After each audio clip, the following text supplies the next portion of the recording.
এর গল্প শ্মশানঘাটের দোকানটি। আপনি কি কখনো রাতে শ্মশানঘাটের পাশ দিয়ে গেছেন? না না, দিনের বেলা নয়। রাত ঠিক তখন যখন কুয়াশা নামে, পাখির ডাক থেমে যায়, আর নিজের পায়ের শব্দ কেমন যেন অন্য কারোর পায়ের শব্দ বলে মনে হয়। আমি গিয়েছিলাম। আজও জানি না কেন গিয়েছিলাম, নাকি কেউ আমাকে ডেকেছিল। আমাদের গ্রামের নাম বৈকুণ্ঠপুর। নামটা শুনলে শান্ত মনে হয়, কিন্তু জায়গাটা মোটেই শান্ত নয়। গ্রামের শেষ মাথায় একটা নদী, আর নদীর ধারে শ্মশানঘাট। লোকেরা বলে ওই শ্মশানটা নাকি খুব পুরনো, আর বানানো কেউ জানে না। শুধু জানে এখানে আগুন নেভে না সহজে। অনেক সময় দাহ শেষ হওয়ার পরও চিতার ছাইয়ের ভেতর থেকে লালচে আলো জ্বলতে দেখা যায়। কিন্তু এসব তো গ্রামে থাকলে শোনা যায়। আসল ভয়টা শুরু হয় অন্য জায়গায়। শ্মশান ঘাটের ঠিক উল্টো দিকেই একটা দোকান। হ্যাঁ, একটা দোকান।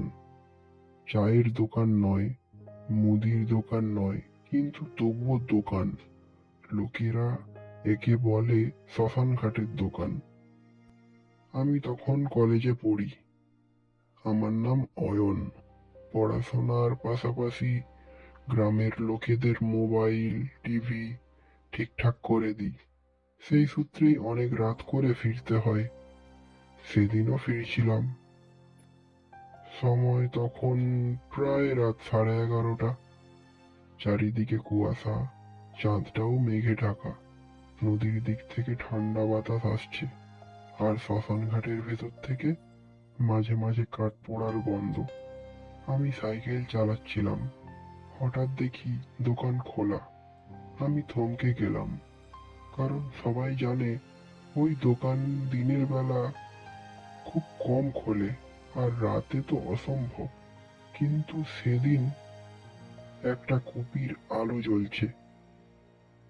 দোকানটা খুব সাধারণ। বাঁশের খুঁটি, টিনের চাল, সামনে কাঠের বেঞ্চ, ভেতরে তাক ভর্তি জিনিস: সিঁদুর, ধূপ, মোমবাতি, বিস্কুট, চা পাতা, এমনকি কেরোসিনও। দোকানের ভেতরে একজন লোক বসে। বয়স বোঝা যায় না, কিন্তু কেমন যেন ছায়ায় ঢাকা। শুধু চোখ দুটো ভীষণ পরিষ্কার। আমাকে দেখে সে হাসলো, বলল, এত রাতে ভয় করছে না? আমি কেন জানি না ভয় পেলাম না, বরং মনে হলো এই লোকটাকে অনেক দিন ধরে চিনি। বললাম, একটু চা পাওয়া যাবে? লোকটা মাথা নাড়ল। চা নয়, আজ অন্য কিছু নেবে? আমি জিজ্ঞেস করলাম, কি আছে? লোকটা তাকের দিকে দেখালো। আমি যা দেখলাম সেগুলো ঠিক জিনিস নয়।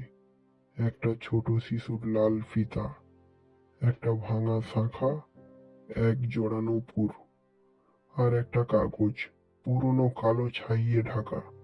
আমি গিলে ফেললাম। এগুলো কি? লোকটা খুব শান্ত গলায় বলল, এগুলো মানুষের রেখে যাওয়া জিনিস, যারা ফিরতে পারেনি। আমার গলা শুকিয়ে গেল। আমি চাই খাবো। লোকটা হেসে বলল, এখানে কেউ চা খেতে আসে না, অয়ন। আমি চমকে উঠলাম। আপনি আমরা নাম জানলেন কি করে? সে কুপির আলো একটু উঁচু করলো, আর তখনই আমি দেখলাম তার পেছনে দোকানের ভেতরের দেওয়ালে অনেকগুলো নাম লেখা। আমার নামটাও ছিল। আমি পা পিছিয়ে নিতে যাচ্ছিলাম। লোকটা বলল, বসো। একবার এলেই সবাই বসে, গল্প না শুনে কেউ যায় না। আমি বসে পড়লাম। কেন বসেছিলাম জানি না। লোকটা বলতে শুরু করলো, এই দোকানটা খুব পুরনো। যখন প্রথম চিতা জ্বালানো হয়েছিল তখন থেকেই আছে। যারা শ্মশানে আসে, সবাই নয়, যারা থামে, শুধু তারাই দেখে। আমি শুনেছিলাম এই দোকানে বিক্রি হয় সময়, স্মৃতি আর সুযোগ। আমি ফিসফিস করে বললাম, কিসের সুযোগ? লোকটা আমার চোখের দিকে তাকালো। মরে যাওয়ার আগে শেষ সুযোগ। হঠাৎ বাইরে শব্দ হলো, কাঠ ভাঙার শব্দ, আগুনের শব্দ। আমি ঘাড় ঘুরিয়ে দেখি শ্মশানে একটা দাহ চলছে, কিন্তু আশ্চর্য ব্যাপার, কেউ নেই। চিতা নিজে নিজেই জ্বলছে। লোকটা বলল, ওটা তোমার। আমি লাফিয়ে উঠলাম, কি বলছেন? তুমি এখনো বুঝছো না? আজ তুমি বাড়ি ফিরবে নয়ন। আমি মাথা ঝিমঝিম করতে লাগলো। আমি বললাম, আমি তো ঠিক আছি। লোকটা জিজ্ঞেস করলো, তাহলে তোমার বুকের বাঁ দিকটা এত ভারী কেন? আমি হাত দিলাম, কিছুই অনুভব করলাম না। কিছুই না। দোকানের মেঝেতে তখন পানি জমতে শুরু করেছে, নদীর পানি। আমি অবাক হয়ে তাকালাম। লোকটা বলল, আজ বিকেলে তুমি নদীর ধারে গিয়েছিলে, পা পিছলে পড়েছিলে, কেউ দেখেনি। হঠাৎ সব মনে পড়ে গেল। ঠান্ডা পানি, চোখের সামনে অন্ধকার, আর তারপর কিছুই না। আমি ফিসফিস করে বললাম, তাহলে আমি? লোকটা মাথা নেড়ে বলল, হ্যাঁ, কিন্তু দোকানে এলে নিয়ম বদলায়। কি নিয়ম? তুমি চাইলে ফিরতে পারো। আমার চোখে জল চলে এলো। কিভাবে? লোকটা তাকে হঠাৎ সেই কালো ছাই ঢাকা কাগজটা নামালো। একজনের জায়গা নিতে হবে। কার? লোকটা দরজার দিকে তাকালো।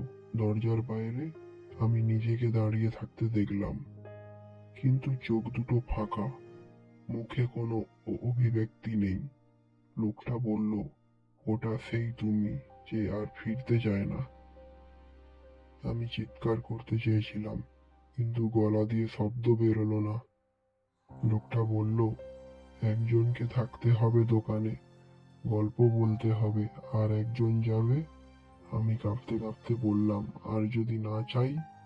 লোকটা হাসলো, তাহলে দোকানে তোমাকে রেখে দেবে, ঠিক যেমন আমাকে রেখেছে। আমি তাকালাম। প্রথমবার বুঝলাম ওই লোকটার পা মাটিতে ছুঁয়ে নেই। আমি সিদ্ধান্ত নিলাম আমি ফিরতে চাই। লোকটা ছাই কাগজের কিছু লিখলো। আগুন নিভে গেল। শ্মশান অন্ধকার। আমি চোখ বন্ধ করলাম। চোখ খুলে দেখি আমি নদীর ধারে। লোকেরা আমাকে ঘিরে আছে, কেউ বলছে জ্ঞান ফিরেছে, কেউ বলছে আমি বেঁচে আছি। কিন্তু সেদিন থেকে প্রতি রাতে ঠিক 11:30টায় আমি শ্মশান ঘাটের দিকে তাকাই।